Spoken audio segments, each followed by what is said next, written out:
Flies have been annoying me quite a lot recently. I work from home, which is a privilege, and it comes with its downsides. I don't move from the same position for a very long time. I'm stuck inside the house all day.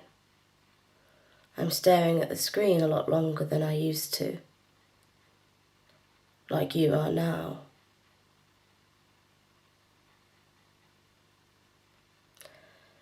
And I have the attention span of a fly.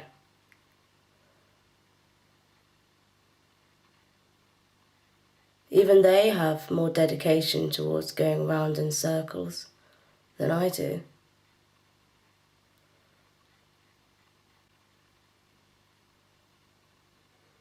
Something happened to me during lockdown. Something I really wasn't expecting. Something I didn't know could happen to me. I really didn't think that I would experience this at all. And I really didn't think it would be...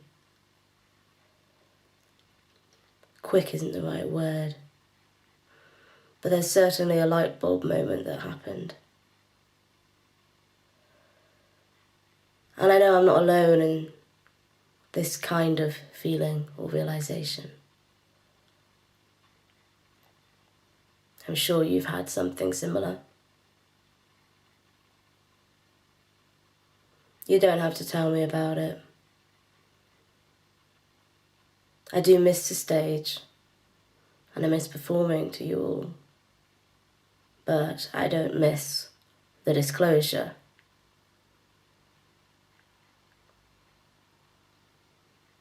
But I'm going to disclose to you now anyway. Being inside all the time, away from people and buildings and supermarkets-ish, I've realised something. There's no comparison. There's no demonstration of difference. Well, there's less, at least. Things seem a bit quieter in my head and maybe in others. It's kind of like dwarfism doesn't exist.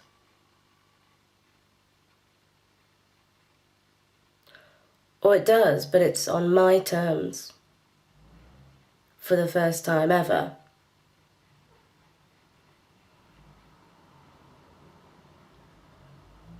People see me when I let them see me. Whether that's the privileged person at the end of the Zoom call, whether I decide to turn my camera on or not. Do you mind? Sorry. It's my cat. Has your cat gotten needier since lockdown? It's kind of cute.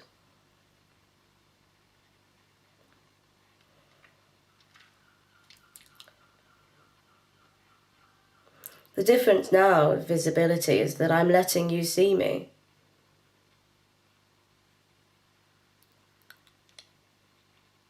And I'm letting you see me in the way that I want, the angle that I want, and the clothes that I want you to see, the hair, the earrings. I had to take a quick look at myself. Can't help it.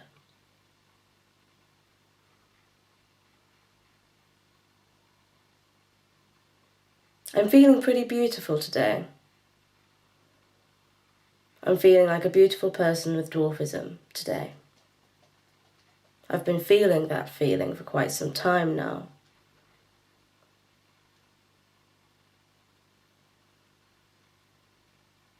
I'm feeling like a beautiful person with dwarfism today because I am a beautiful person with dwarfism.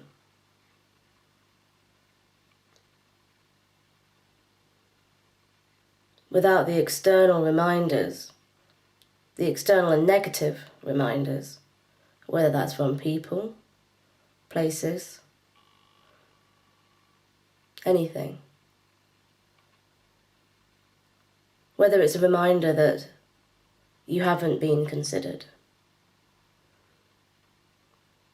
This ableist architecture. My house isn't ableist. It's for me. Without these negative reminders, I've gotten a lot of self-esteem.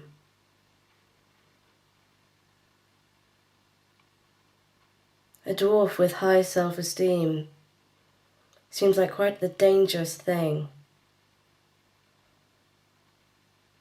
I could go mad with acceptance, with pride, with very specific self-love.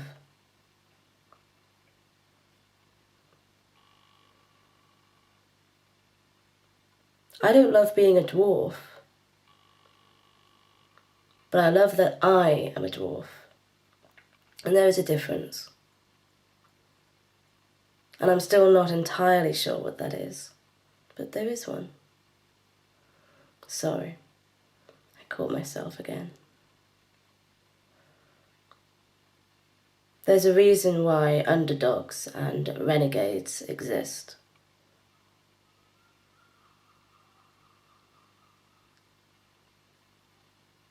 Feels like the year of them, to be honest.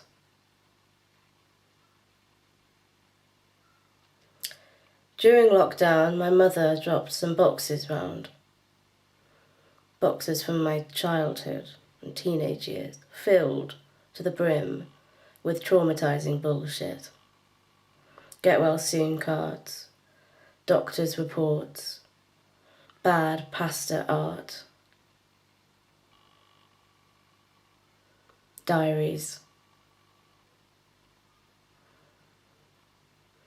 She thought, now I have all this time on my hands, I could sort through it and either find some hidden gems or declutter.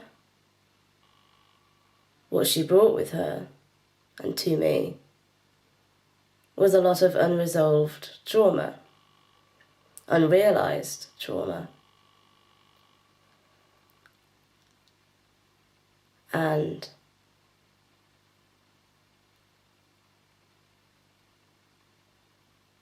I'm grateful because I'm in a place now where I can kind of digest it slowly. There I go again.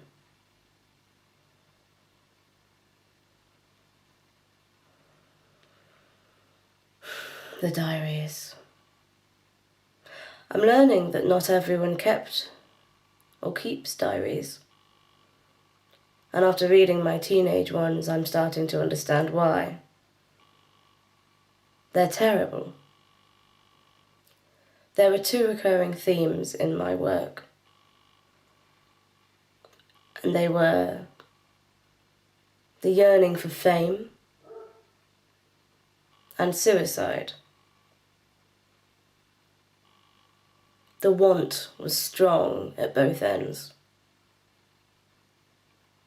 It kind of translates as, if I don't get famous, then I'll kill myself, kind of vibe.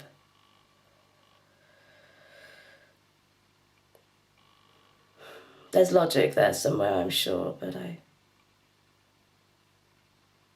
don't really know what that is. I wanted to kill myself because I was a midget, because I was a dwarf.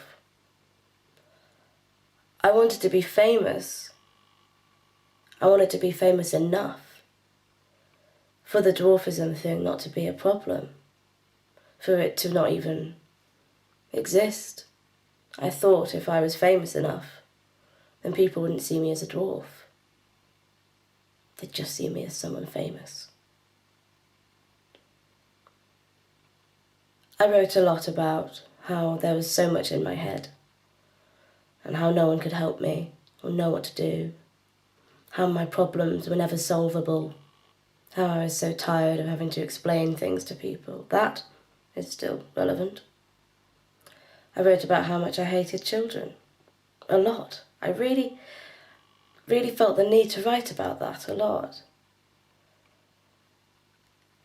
I think I thought that there would always be children around me, and children are cruel, and children learn cruelness towards difference from their adults.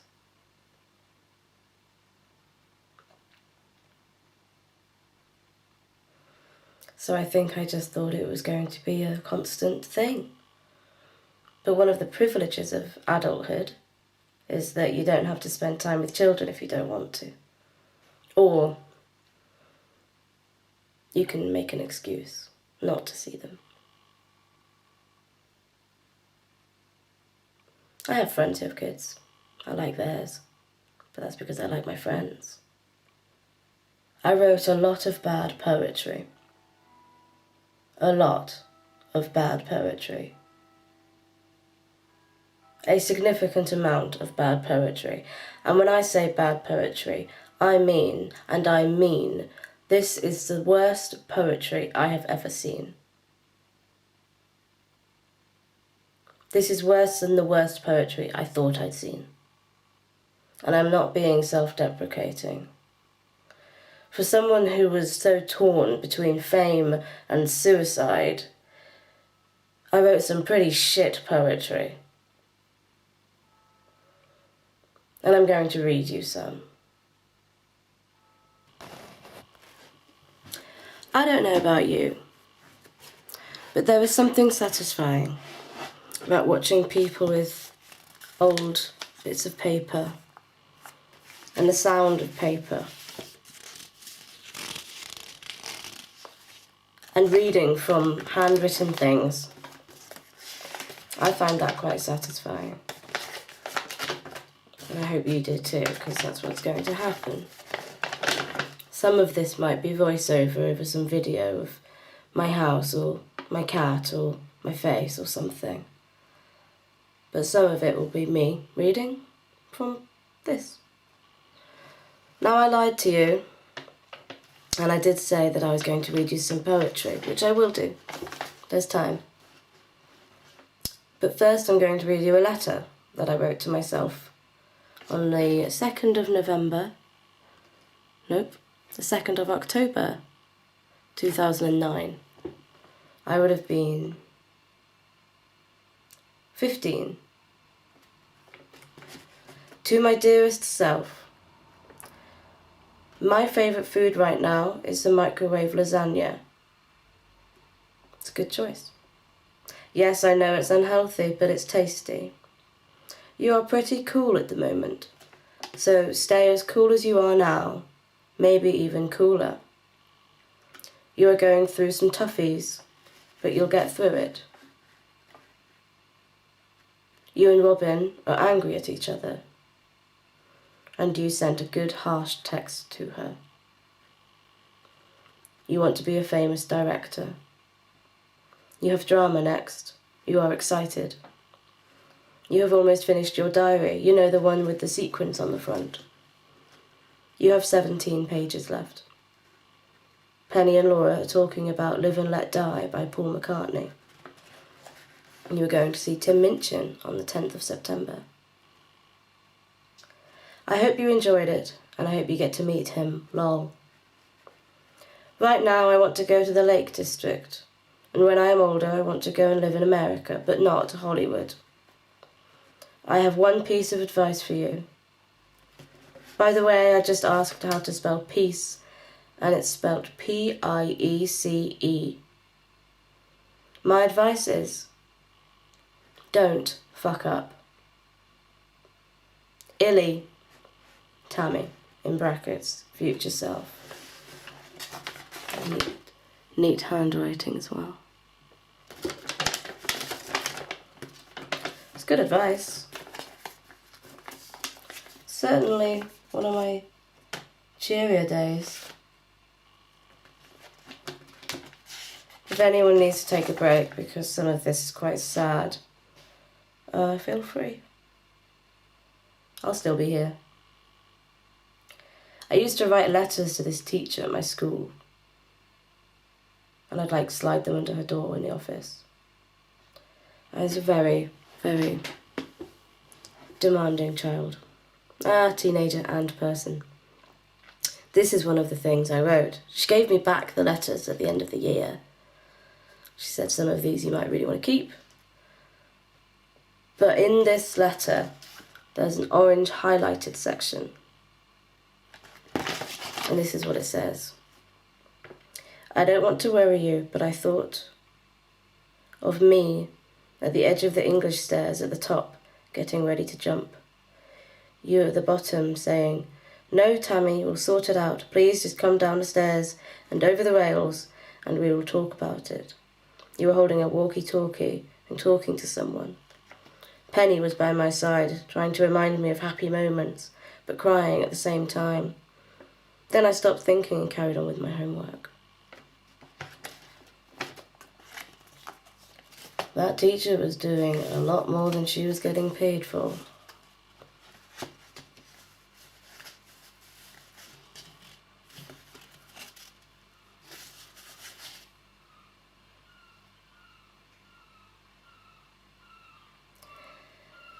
So,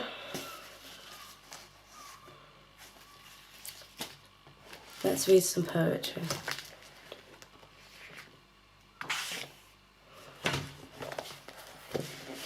This is what the book looks like. This is the first cover, inside page.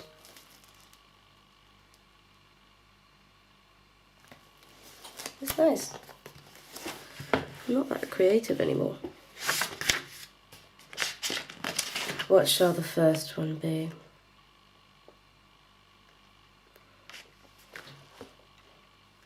It's like a butterfly, or the moon and the sky, something beautiful that gets crushed by a solar eclipse or a butterfly catcher. We get a woman prime minister, but it's Margaret Thatcher. That poem was titled, That Ain't Right.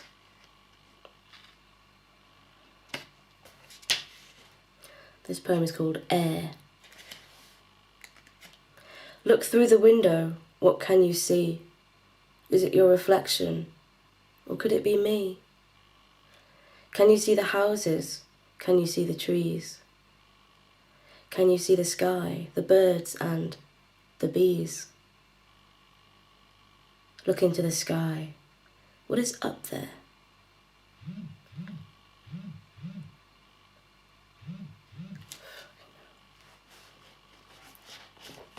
Don't they know I'm reading poetry?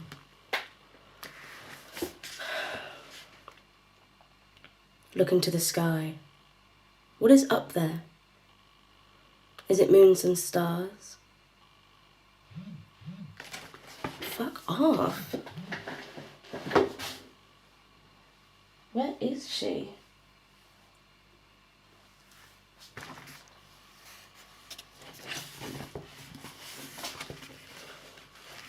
Just a minute.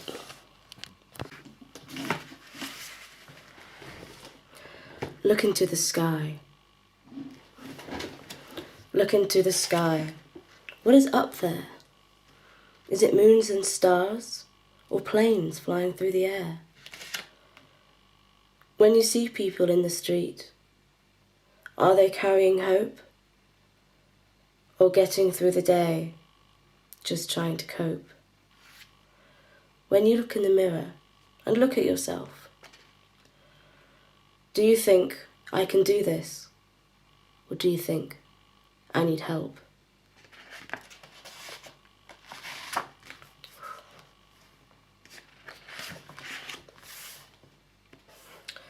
This might be the worst one, because I have absolutely no idea what it means. Don't Listen to Me, it's called. It's a good title, actually. That is a good title. If you take one breath and look around, you won't see just death or the speed of sound. You'll see everything if you are trying, but you might see nothing if you are dying. Did you breathe out? If you could, without a doubt, you know you should.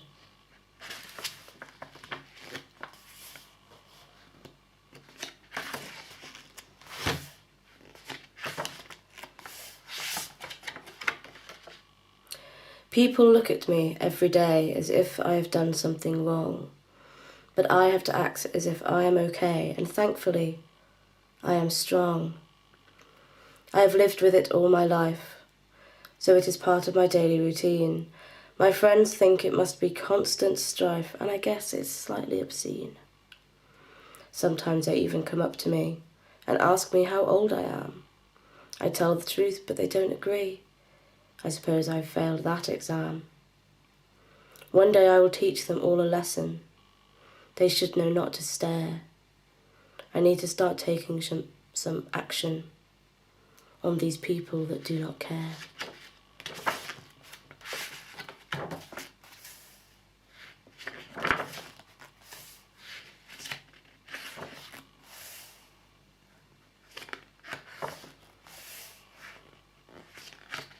This one's kind of cute. Thoughts. Lying on the grass, the breeze against your skin, sometimes you forget what world you are in. Thinking about life, looking at the sky, remembering childhood memories, what you did and why. Thinking about everything, why people smile, and why sellotape is sticky. You fall asleep for a while. You realise that you have wasted your life away. But that is something else to think about on another day.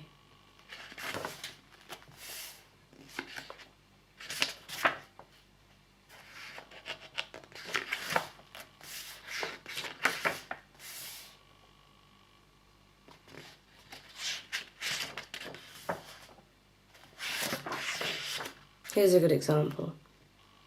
It's not a poem. I'm trying to fill up this book. I want it to be like a time capsule for me.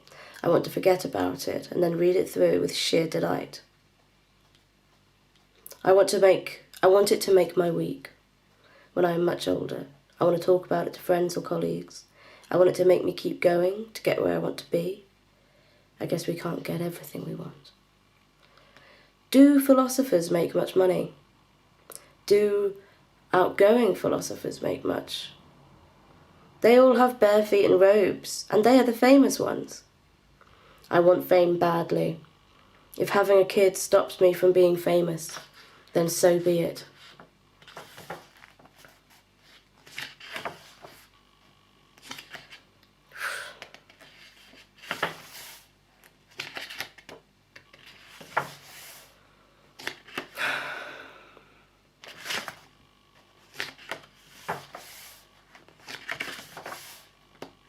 If you're going to cry in public, choose anywhere but a school.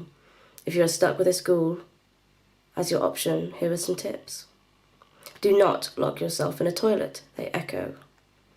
If you are getting a runny nose, just wipe it clean, don't sniff.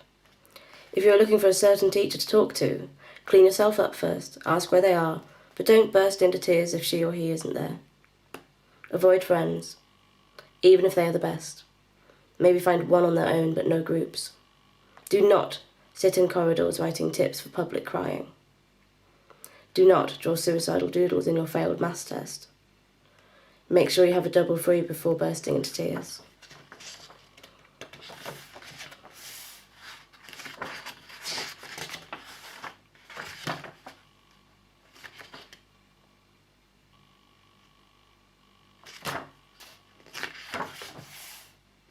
Will I ever be famous? Will this book actually make it to the shelves in Waterstones? I show some of my writing to my new friend Sam, and he helps me correct it. I find it annoying because he says that I have good ideas, but some grammar gets wrong. Which is right, but nothing is ever perfect. If I am happy, I am always ill in some way, although I'm not happy now and I'm ill. But I think that's a consequence. I still can't sleep. I have slept before 12 a.m. at some points, but not lately. I have a lot of little things wrong with me. Cold, stomach pain, ache, headache. But this makes me think, are the major problems in the world ever that big on their own? So for instance, natural disasters happen a lot, but they are in LEDCs, in brackets, less developed countries, for lack of a better phrase. So surely the effects are worsened by the fact that it was poor and desolate in the first place. I wonder.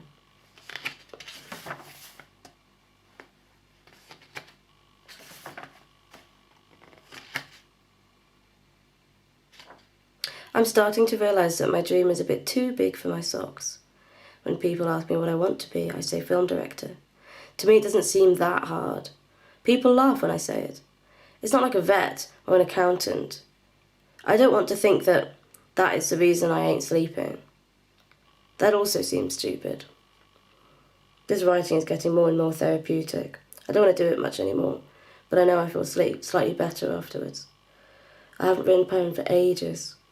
I don't understand how I ever did. Poems are supposed to... Oh, I don't know what they are, but the way the rhythm works, it's like a depressing crap nursery rhyme. It's too simple. I like complex things, thought-provoking.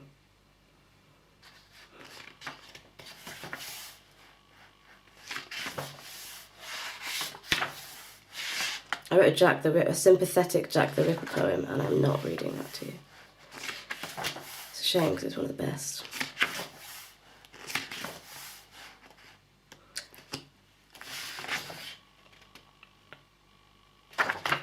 I want to be famous, that's it. I want people to be interested with me. I want people to want to meet and greet me. It sounds so stupid and childish, though. I don't want to be writing all this crap for nothing. I want this book and my other diaries to get me where I want to be. I want this to be my pathway to fame. I think, do I want to be ridiculously famous? And I do, yes. I want to be ridiculously famous. I might get pissed off. Yes, I may get pissed off a bit, but I want to be as famous as Ricky Gervais. That would be ace.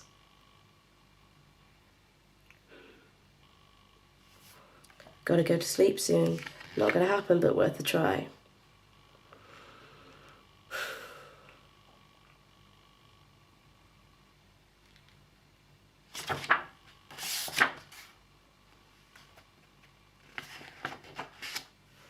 Well,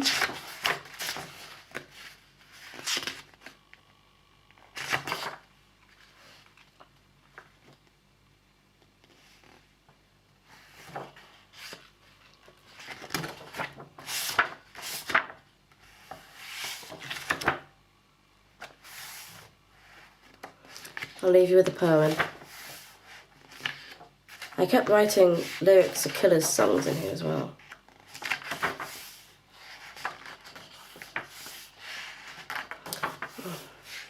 Did so many drafts of that Jack the Ripper poem. Can't believe that. This is for you. This thing I wrote. Just to give you a nice little note. When we met, you kept me going. I felt like shrinking, but you kept me growing. I was so sad and lonely, no one there. But you came along and made me care. I hope you love me as much as I do. Because if you don't, that would be poo.